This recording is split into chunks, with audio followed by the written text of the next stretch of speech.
técnica para aislar la fracción vascular de estroma utilizando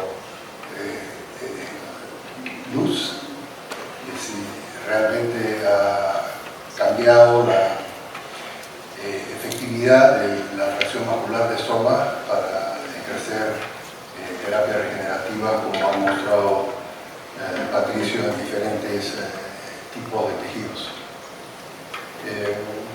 Yo he trabajado con células mesenquimales por muchos años en la Universidad de Miami, en el Hospital de Veteranos, y hemos desarrollado técnicas para tratar de preservar las células más primitivas que se encuentran en el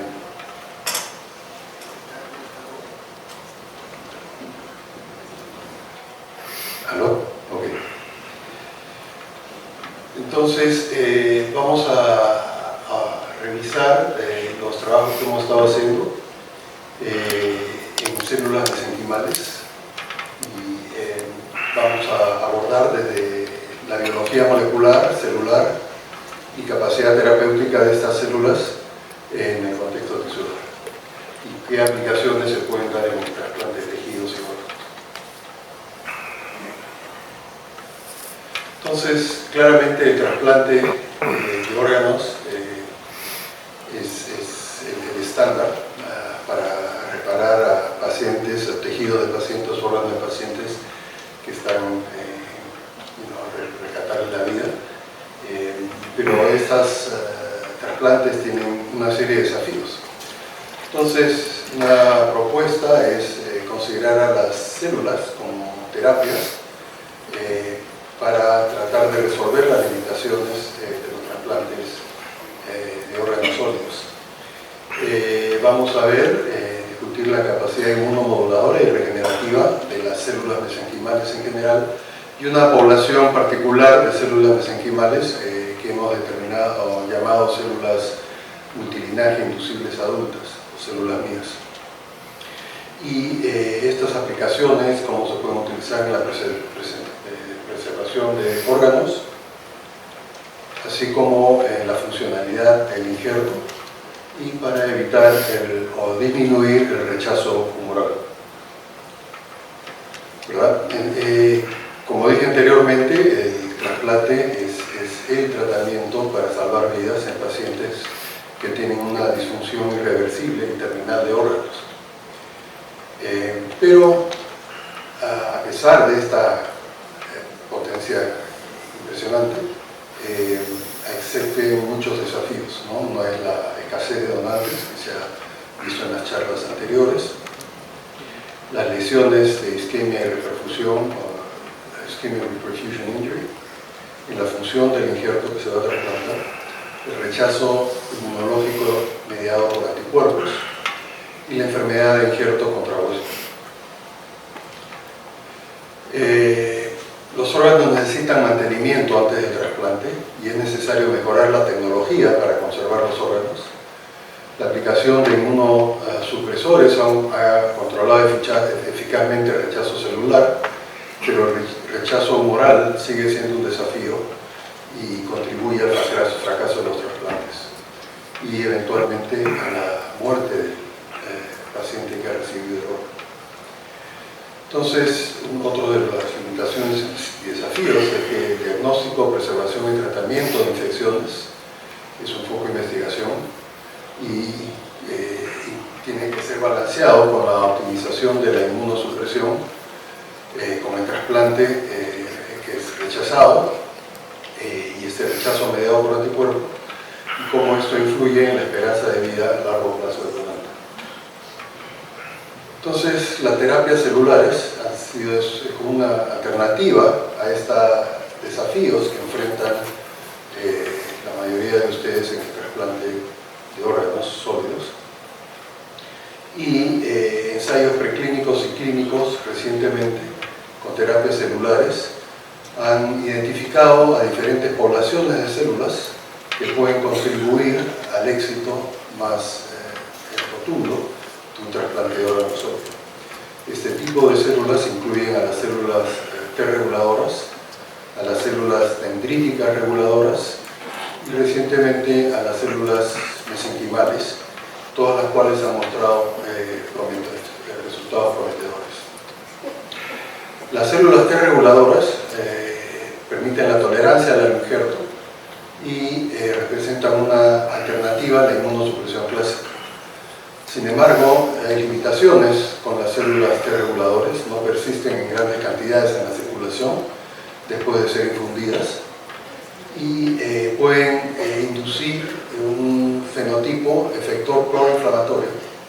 Se pueden inducir en el paciente una reacción proinflamatoria, y una alternativa a estas déficits es tratar de modificar a las células T con un vector que introduzca un receptor de antígeno quimérico o chimeric antigen receptor, que podría ser un método prometedor para la producción de células regulatorias, Tregs, que produzcan anticuerpos específicos para proteger al huésped.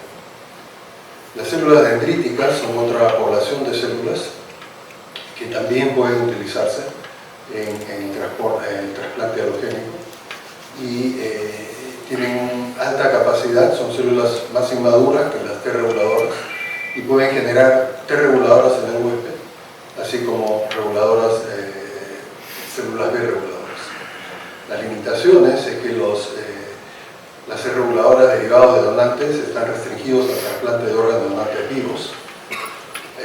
Las dendríticas reguladoras autólogas están cargadas con antígeno del donante y son prometedoras para donantes que han recibido un trasplante de un donante fallecido, para los recipientes.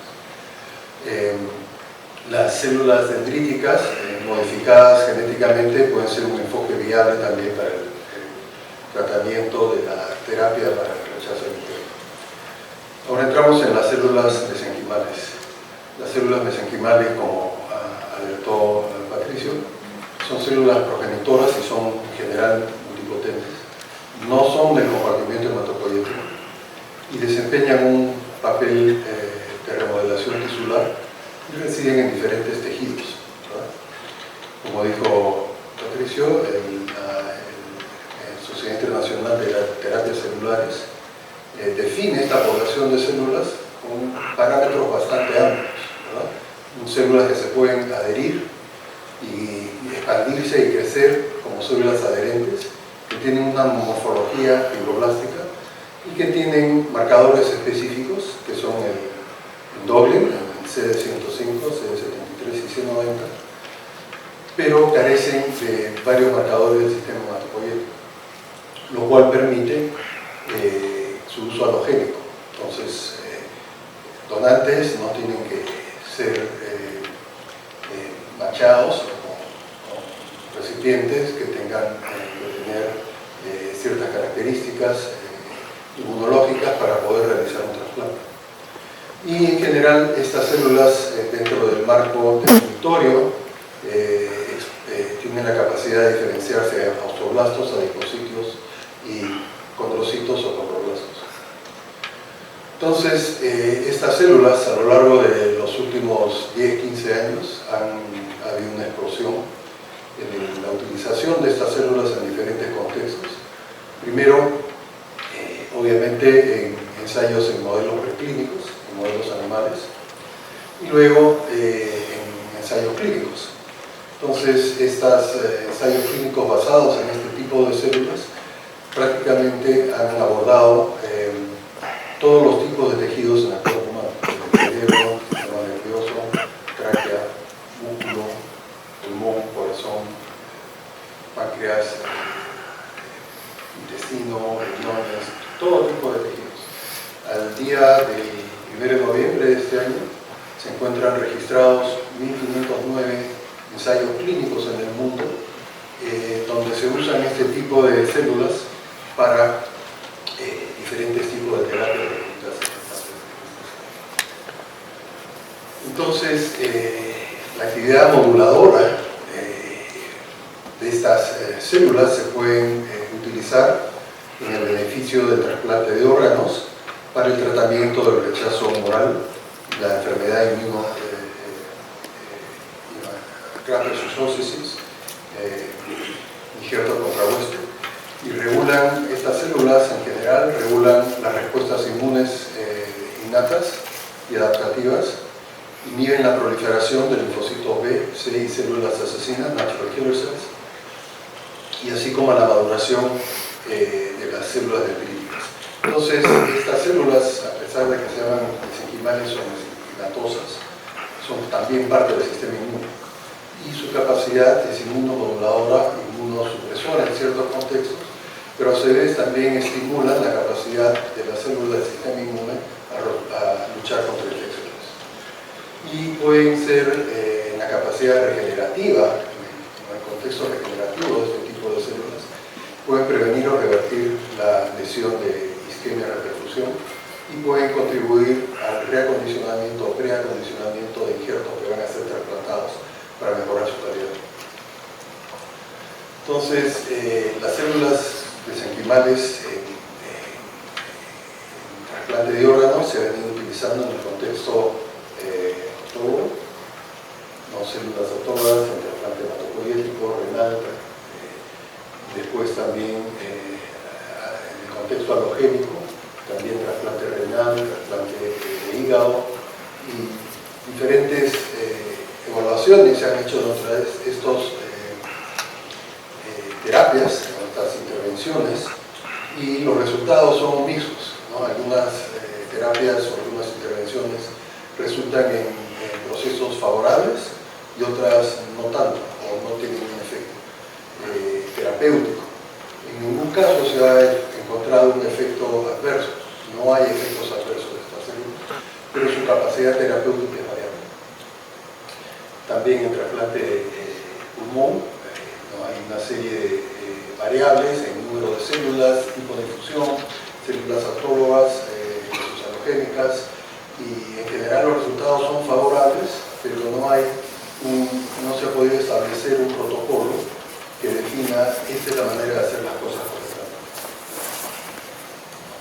En enfermedad de injerto contrahueste también fases de ensayos clínicos de diferentes fase 1, fase 2, algunos fase 3, algunos usos compasivos, y una serie de aplicaciones de este tipo de células modificadas o sin modificar, las cuales llevan a un beneficio o la carencia de un beneficio.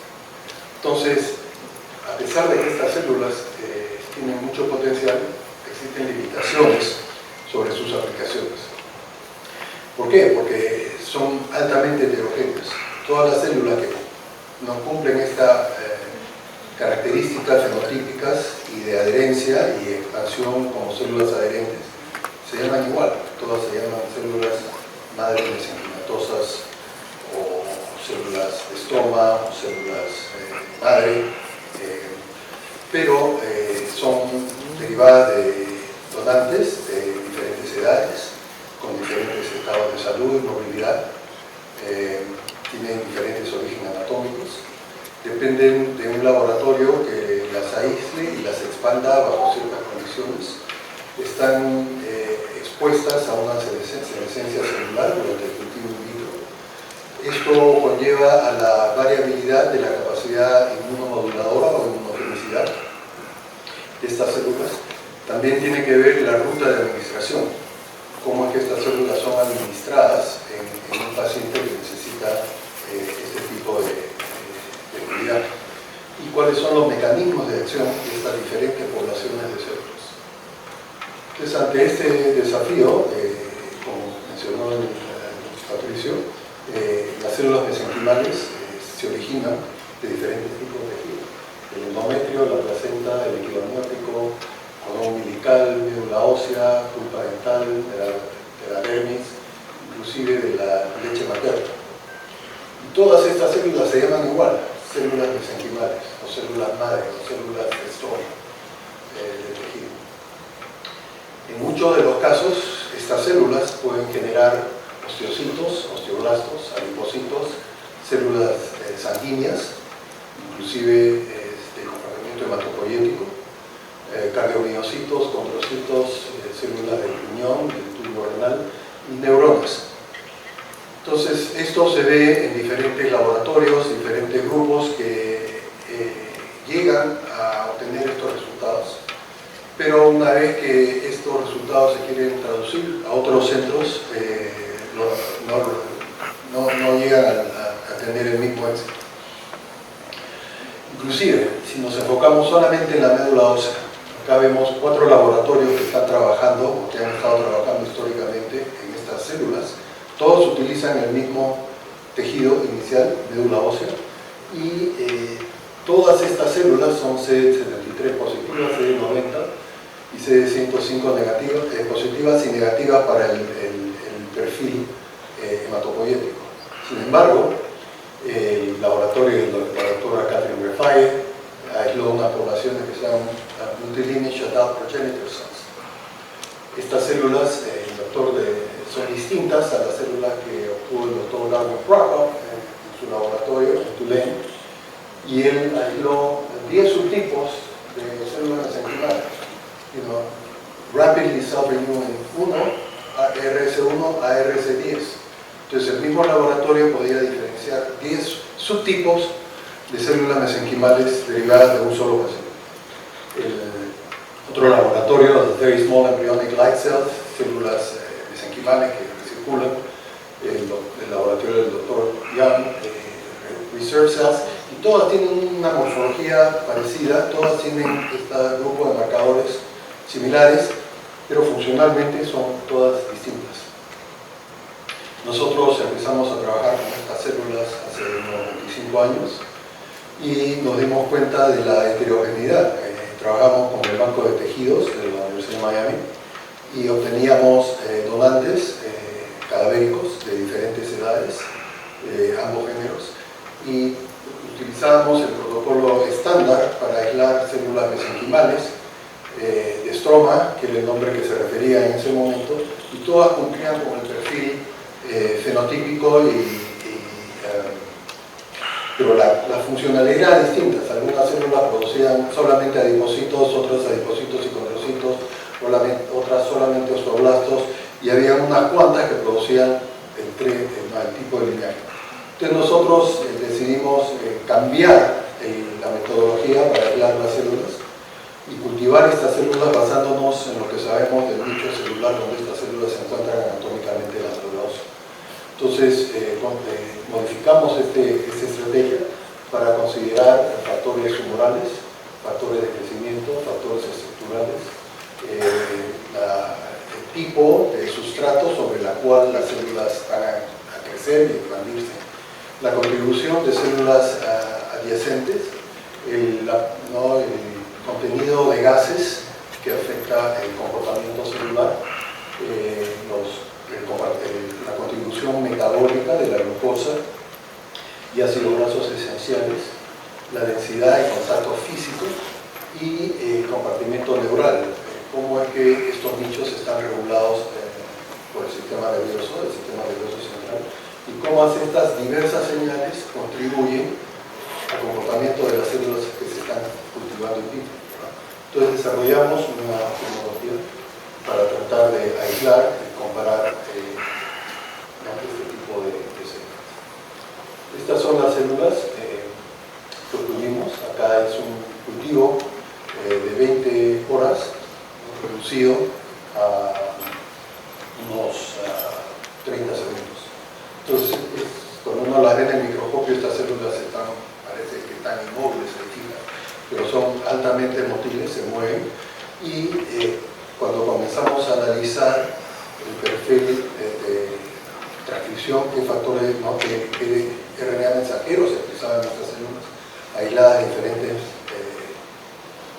pacientes, diferentes donantes, de diferentes edades y género, encontramos que estas células, a diferencia de las mesenquimales clásicas, tenían otros marcadores adicionales, ¿verdad?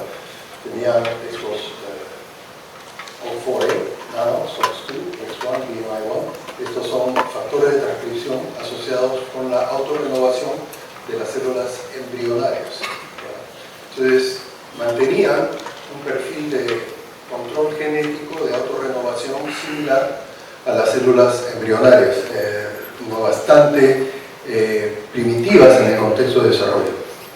Además tenían otros marcadores en la superficie, Stage Specific Embryonic Antigen 4, este también es un marcador exclusivo de células embrionarias, y otros marcadores adicionales. Entonces, nos dimos cuenta de que estas células eran, a pesar de que estaban dentro de la denominación de mesenquimales, eran una población de células bastante homogéneas y bastante inmaduras en el contexto del desarrollo. Entonces comenzamos a cuantificar estas células en la médula ósea. Entonces vimos que hay un decremento, ¿no?, en el número, en la capacidad de estas células de formar colonias, que decrementa con la edad. Más o menos a los 50 años hemos perdido el 85% de esta población de células en nuestro cuerpo, ¿verdad? Entonces, sin embargo, si aislamos unas células de este grupo de acá y de este grupo de acá y queremos ver cuál es genéticamente cuál es el perfil de transcripción de estas células, vemos que a diferencia de las mesenquimales, que eran altamente heterogéneos y con una variabilidad en la capacidad funcional y capacidad de diferenciación, hicimos un análisis de aproximadamente 10.000 ARNs y vimos que independientemente de la edad, acá tenemos un M es for males, varones, mujeres de 3 a 14 años, y hombres y mujeres de 40 a 72 años, y vimos que la variabilidad en la expresión de 10.000 genes o RNA mensajeros es bastante estable. Entonces estas células son bastante estables durante el proceso de vida del individuo.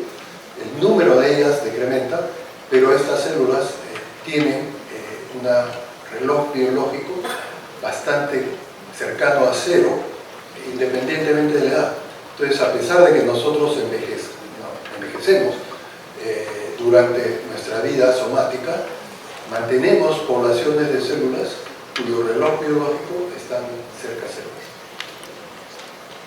Y estas células, independientemente de la edad del donante, puede ser de 3 años, 72, 82 años, las podemos aislar, cultivar. La frecuencia de ellas es menor con la edad, pero son capaces de formar tejidos, o desarrollar, reparar tejidos y formar células de tejidos derivados de las 3 capas embrionarias. Entonces, esta población de células única, derivada de un donante y cada donante individual, hemos hecho análisis de más de 150 donantes, tienen la capacidad de generar condrocitos, formadores de cartílago articular y hialino, que es un tejido derivado del mesodermo. Acá vemos células de las vellosidades de la lámina propia intestinal, también pueden formar hepatocitos in vitro, y esto es endodermo y neuroectodermo en particular, de la producción de las mismas células. Un solo clon, una sola colonia puede formar todas estas tipos de células y pueden formar células neuronales, no cualquier tipo de célula neuronal, sino las puedes derivar a células dopaminérgicas que produzcan dopamina y puedes cuantificar la dopamina en el medio cultivo, y estas células son derivadas del neurocortex. Esto es in vitro, esto es in vivo, esto es en un cartílago de cerdo. Cuando regeneramos el cartílago de cerdo usando células humanas, en el contexto ni siquiera halogénico, sino xenogénico. Esto es, reparamos el tejido intestinal en ratas, y las células humanas se integran al tejido y no forman parte de la capacidad de reparación de la función perdida.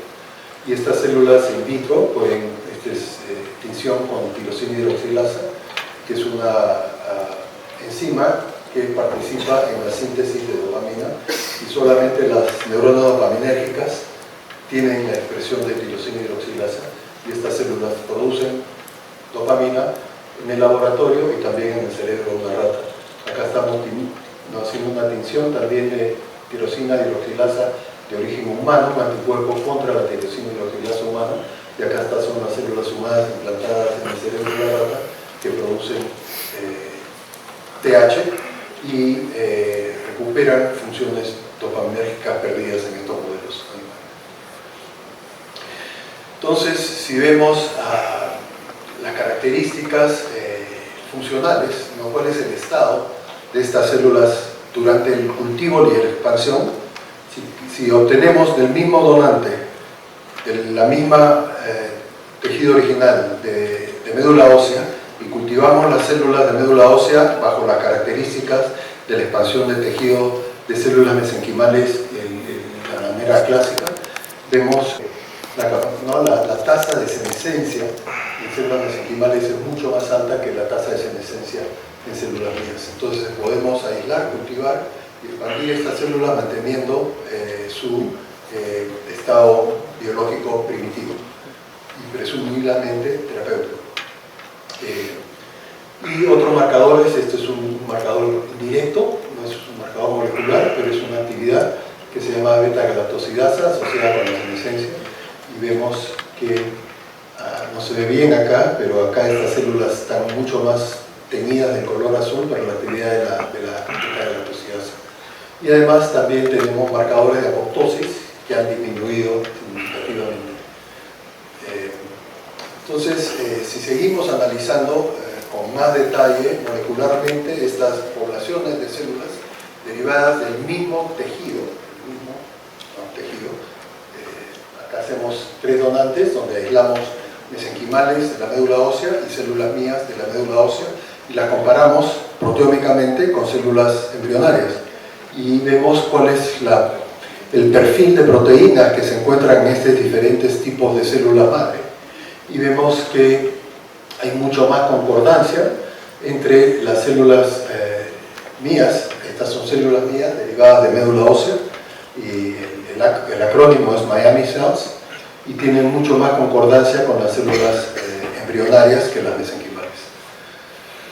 Entonces, si seguimos caracterizando las propiedades funcionales de este tipo de células comparadas con las mesenquimales, tratando de aislar una población de células que pueda ser homogénea, puede ser expandida, manteniendo sus facultades y a ver qué capacidades terapéuticas tienen y cuáles son las funciones intracelulares de una célula que está siendo expandida. Entonces, durante la vida de todas nuestras células en nuestro cuerpo, así como de las células que están siendo sometidas a una expansión de células en un laboratorio, las células están funcionales porque tienen proteínas funcionales que tienen una conformación tridimensional apropiada dentro de la célula. Entonces, estas proteínas funcionales tienen una estructura tridimensional adecuada y esta estructura está afectada por diferentes procesos biológicos. Por ejemplo, el estrés causado por el retículo endoplasmático, el estrés oxidativo causado por las mitocondrias, cambios en la temperatura o en el daño mecánico causado por procesos biológicos. Todos estos causan que las proteínas pierdan su funcionalidad porque cambian de conformación. Esta es la misma proteína con otra conformación. Esta es una proteína funcional, esta es una proteína disfuncional. Estas proteínas disfuncionales se agregan entre sí y forman estos agregados. Esto es típico de las células senescentes. Todas nuestras células en nuestro cuerpo tienen agregados proteicos disfuncionales, ¿verdad? Y esto conlleva la senescencia de la célula. Fibroblastos que participan en una reparación tisular inadecuada están cargados de proteínas disfuncionales. Entonces, estas proteínas disfuncionales, ¿qué hacen las células madre? Tienen mecanismos, no tienen una municipalidad. Dentro del funcionamiento intracelular hay mecanismos celulares por los cuales estos procesos se pueden resolver. Hay estas proteínas que se llaman Hitch protein o stress protein, por ejemplo, este es HSP27, que sirven de chaperones y transportan estas proteínas disfuncionales, no las funcionales, las disfuncionales las transportan a los lisosomas a través de un proceso que se denomina autofagia. Entonces, una célula senescente puede rejuvenecer deshaciéndose de estas proteínas disfuncionales a través de autofagia del sistema proteasomal o también a través de otras proteínas como estas HSP27 o HSP70 que pueden reconfigurar el estado disfuncional y volverlas nuevamente funcionales. Entonces, para que una célula madre realmente cumpla con sus cualidades de célula madre, tiene que tener estas propiedades: autofagia, degradación protosomal y capacidad de poder refuncionalizar proteínas disfuncionales. Y hemos comparado la capacidad de las células. Esta actividad se llama en general proteostasis. Las células madre tienen una muy alta proteostasis, por eso no envejecen. Las células que pierden esta proteostasis molecular y celularmente en las pruebas que se pueden realizar tienen esta funcionalidad. Entonces las células mías tienen una alta capacidad de autofagia, una alta capacidad proteasomal y una gran cantidad de proteínas que pueden refuncionalizar proteínas que han perdido su capacidad. Y no solamente esto, sino estas células tienen la capacidad de transferir estas propiedades a células somáticas, senescentes, disfuncionales, en diferentes órganos, en diferentes tejidos. Y eso es lo que vamos a abordar.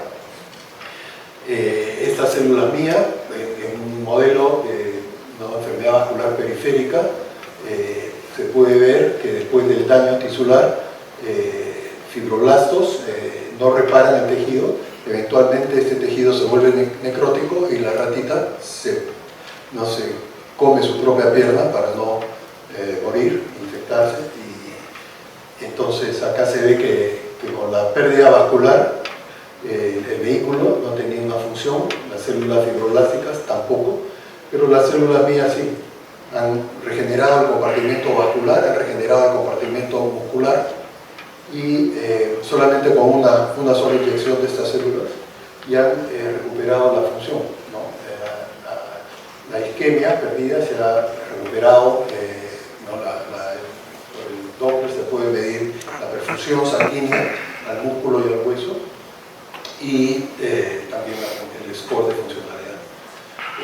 Si vemos no en una isquemia periférica, sino una isquemia global causada por un paro cardíaco, acá vemos un control sin daño. Acá están todas las células de la área C4 totalmente integradas y funcionales, todas son células normales. Después de una isquemia global y con la inyección solamente del vehículo se ve una gran cantidad de neuronas muertas, ¿verdad? Y esta muerte celular se puede evitar si es que se pueden inyectar de manera endovenosa células mías, y se ve una recuperación o una prevención de la muerte de las células del cerebro de la rata. Y si estas células mías están prediferenciadas a precursores neurales, la eficacia es mucho más alta. O sea, no solamente depende de que estas células estén presentes, sino el estado en que estas células se presentan en el paciente, o en este caso, en este modelo, a la hora de buscar una terapia, ¿verdad? Y estas células fueron inyectadas 1 hora después de la resucitación, y esta histopatología se hizo 4 días después. Entonces, las células, podemos ver células humanas en el cerebro de la rata, pero además de la diferenciación de las células humanas a neuronas en el cerebro de la rata, hay un efecto sobre las células vecinas, adyacentes, ¿verdad?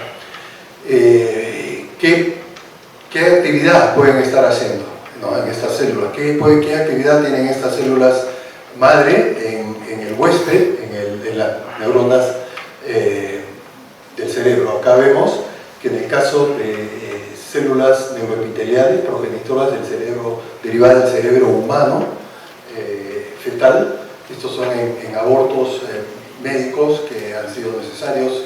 Ahora esto no está muy de acuerdo con la nueva legislatura del país norteño, pero en su momento se podían obtener y se podía evaluar el efecto de las células NIAS en la funcionalidad de células que se pueden utilizar en trasplante. Y se veía que aumentaba el tamaño de los neurones, de las axones, el número de neuritas y la complejidad, la arborización de las neuritas, ¿verdad? Entonces, estos efectos no solamente eran a nivel celular, sino a nivel funcional. Esta es una rata afectada por una disfunción neurológica, y acá vemos la rata sin ningún daño. Esta es la función neurológica. Las ratas dañadas pierden la función, y las ratas dañadas, estas fueron tratadas con vehículo y estas fueron tratadas con células, y vemos que recuperan la función neurológica y eventualmente funcionan mejor que los controles. Entonces, esto es todo en el contexto ectodermo, particularmente en el ectodermo, y acá vemos endodermo. Este es en inflamación de colon. Este es un colon normal. Este es el colon normal. Este es el colon dañado, tratado con vehículo. Este es el colon dañado, tratado con las células madre. Y acá podemos ver que esta infusión de células madre regeneran el intestino inflamado y tienen varias propiedades, ¿no? Por un lado, estas células es la histología del intestino de la rata, y vemos las células teñidas de marrón, son células de origen humano. Entonces estas células humanas se integran sin ninguna inmunosupresión, nada. Eso es totalmente un modelo de xenotransplantación.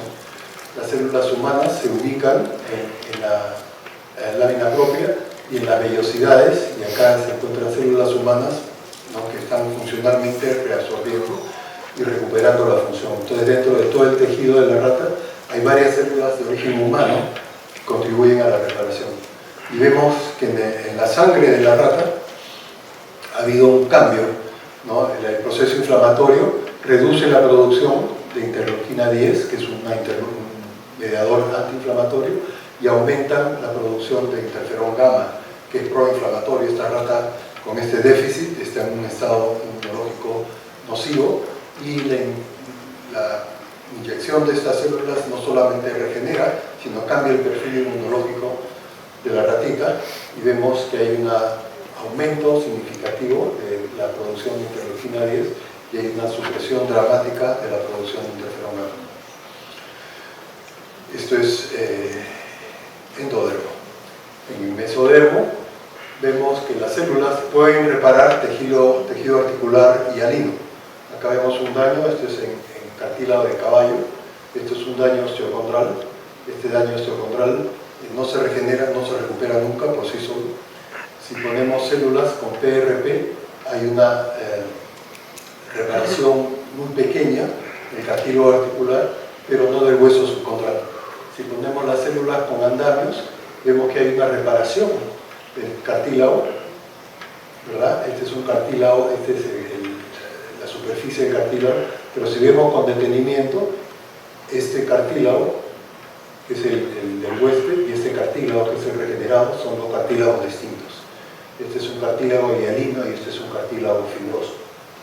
Y acá, cuando estos andamios son instructivos, le dan instrucciones a las células para convertirse en cartílago fibroso, cartílago hialino. El cartílago producido es totalmente integrado. Por eso es que estas células son multilinaje inducibles adultas. No tienen un programa genético propio, sino responden al estímulo, a las indicaciones del medio ambiente, ¿verdad? Igual, este es mesodermo, el cartílago. Acá en hueso, músculo esquelético. Acá vemos el músculo esquelético normal con células integradas con pocos núcleos, y estas fibras musculares son multicelulares y exhiben la morfología, histología normal.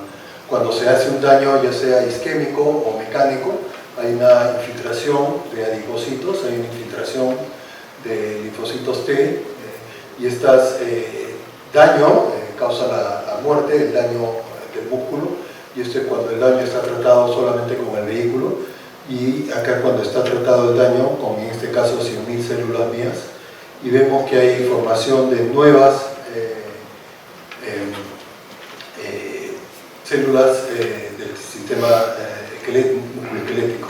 Estas células, estas fibras se han fusionado, no están en proceso de fusión, de ser multicelulares, pero mantienen los núcleos de todas las células. Entonces estas fibras musculares son nuevas fibras musculares, pero todavía vemos que hay tejido adiposo y tejido necrótico. Cuando estas células, el mismo número de células, son administradas en un andamio, la respuesta es totalmente distinta, ¿verdad? Entonces acá vemos una regeneración muscular marcada. Entonces los mecanismos de reparación tisular, hemos visto que las células mías pueden migrar, diferenciarse, integrarse al tejido, pueden producir efectos paracrinos, inmunomodulación, angiogénesis, antiapoptosis, antioxidativo. También pueden hacer transferencia de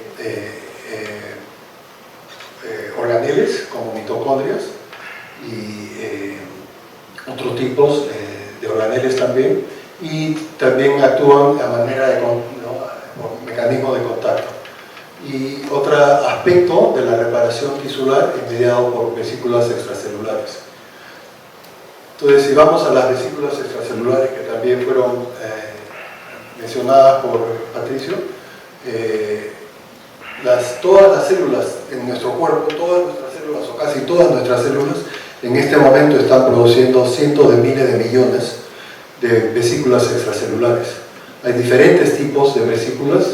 Unas vesículas se llaman microvesículas, que tienen estas dimensiones, otros hexómeros que tienen estas dimensiones, otros cuerpos apoptóticos que son más grandes, y hay una población de vesículas extracelulares que se llaman exosomas.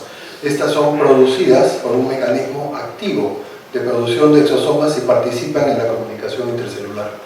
Estas exosomas tienen una estructura muy particular y tienen un contenido único. Este contenido único no es un contenido universal, es un contenido único dependiendo de la célula que produce este exosoma, ¿verdad? Entonces estos exosomas tienen funciones fisiológicas normales, como la comunicación y señalización entre células, mantener una homeostasis celular, estimular la autofagia, inmunomodulación, y median algunos de los efectos terapéuticos de la célula madre a través de diversos mecanismos. Pero también tienen funciones patológicas. Estos exosomas pueden ser producidos por células tumorales, y estas células tumorales pueden propagar la metástasis independientemente de la célula. Se puede ver una metástasis a distancia a través de exosomas. Y también pueden transmitir enfermedades. Por ejemplo, en la enfermedad de Parkinson, las proteínas disfuncionales que se acumulan son transmitidas por exosomas de una célula dopaminérgica enferma a una célula dopaminérgica sana, y pueden transmitir la enfermedad a través de exosomas. Pueden también hacer propagación de virus. Estas exosomas pueden tener virus adentro de las células y transferir viremia, expandir la viremia, y hace que estos virus transferidos no sean detectados por el sistema inmunológico. Entonces la biogénesis, el contenido y la función de exosomas estén afectados por numerosos factores, pero tienen usos terapéuticos. Entonces nosotros en Lima hemos establecido un laboratorio de buenas prácticas de manufactura donde podemos manufacturar este tipo de células cumpliendo con todos los requisitos de bioseguridad de la FDA y de la European Medical Agency. Este es un pequeño video donde demuestran a los chicos que trabajan en el lab y cómo se cultivan estas células, cuáles son los controles de calidad, cómo nos aseguramos de que estas células están libres de agentes infecciosos, cómo caracterizamos el fenotipo de estas células para dar un certificado de análisis de que las células cumplen con todas las normativas y cuáles son los valores de endotoxina, micoplasma, y estas células obviamente las utilizamos frescas, pero preservamos los bancos de células para poder generar estas células para uso. De igual manera, de estas células podemos derivar exosomas, podemos visualizar, medir, cuantificar el tamaño y la frecuencia de estos exosomas utilizando un equipo que se llama NanoSight, donde acá utilizando estos exosomas, que son nanopartículas pequeñísimas, y podemos ver el tamaño de estos exosomas y la concentración. Por ejemplo, en este lote teníamos una concentración de 4 por 10 a la 9, 4.000 millones de partículas por mililitro. Entonces, estas células pueden utilizarse, y estos exosomas, en el contexto clínico. Con células hemos hecho 120 infusiones. Esto es un proceso relativamente nuevo, 47 pacientes que han recibido estas infusiones. Estas células han sido derivadas de la médula ósea, de tejidos placentarios, con los marcadores que caracterizan a las células mías, y estos marcadores negativos que dan la facilidad de usarlos en el contexto halogénico. El 95% de estas intervenciones han sido halogénicas, han sido tratamientos sistémicos, por vía endovenosa se han puesto de 1 a 10 millones de células por kilogramo de peso del paciente, o en manera intraarterial se han infundido 30 millones de células. La eficacia, por ejemplo, en una enfermedad autoinmune como artritis reumatoidea, ha sido la normalización de los marcadores y la mejoría clínica. En una enfermedad de Parkinson, el paciente que recibió estas células disminuyó en 30 puntos, ¿no?, la escala del Movement Disorder Society Unified Parkinson's Disease Rating. Entonces no hubo una marcada mejoría clínica, y en muchos aspectos de la disfunción causada por el Parkinson fue marcada en diabetes tipo 2, también mejoría en la neuropatía diabética, en el control glicémico. Bioseguridad, se han puesto también de 3 a 30 millones de células en articulaciones, piel y esfínter de uretra. Eficacia en osteoartritis de rodilla, disminución del dolor, aumento de la capacidad ambulatoria sostenida por al menos un año, y un aumento en el grosor del cartílago articular y hialino. En esfínter uretral, disminución de la incontinencia urinaria. En subcutáneos, reducción de la fibrosis de cicatrices y desaparecen las queratosis actínicas. Tratamiento intratecales, en parálisis cerebral, no se ha encontrado completamente ausencia de episodios adversos asociados con el tratamiento, y hay una reducción en la frecuencia de duración de la convulsión. Acá, por ejemplo, vemos la proteína C reactiva y las velocidades de sedimentación.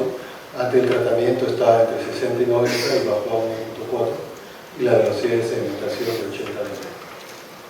Obviamente los marcadores clínicos eran marcados, las dificultades eran resueltas y disminución del dolor. Paciente con artrosis de grado 4, 86 años, se hizo una autotomografía antes de la infusión de células. En muchos casos era cero el nivel de cartílago, en la patela, en el platillo tibial, en la tróclea, en el cóndilo. Vimos de que era bastante adverso la situación de esta articulación, y acá vemos hay un aumento en el grosor del cartílago articular y hialino, siempre y cuando haya cartílago. Si no había cartílago, por ejemplo acá era cero, esto fue una sola inyección de 30 millones de células a la rodilla, y una recuperación marcada. La señora de 86 años dejó el andador y podía caminar, ambular sola. Pero hay limitaciones, ¿verdad?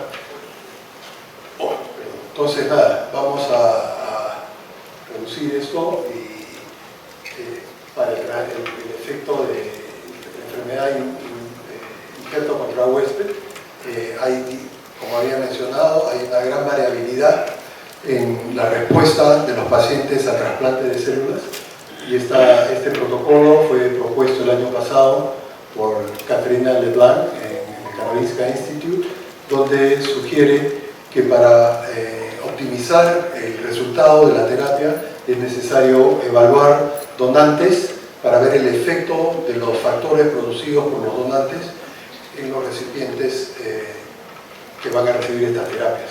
Bueno, esto se puede ver en este artículo, está bastante detallado y habría que tener varias donantes de este tipo de células, las cuales en este caso nosotros tenemos una serie de donantes donde se puede evaluar qué tan eficiente es.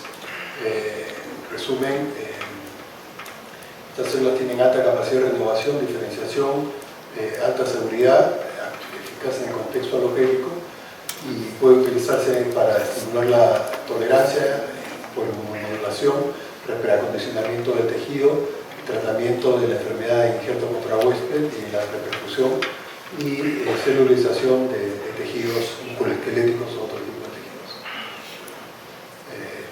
Eso es todo. Muchas gracias.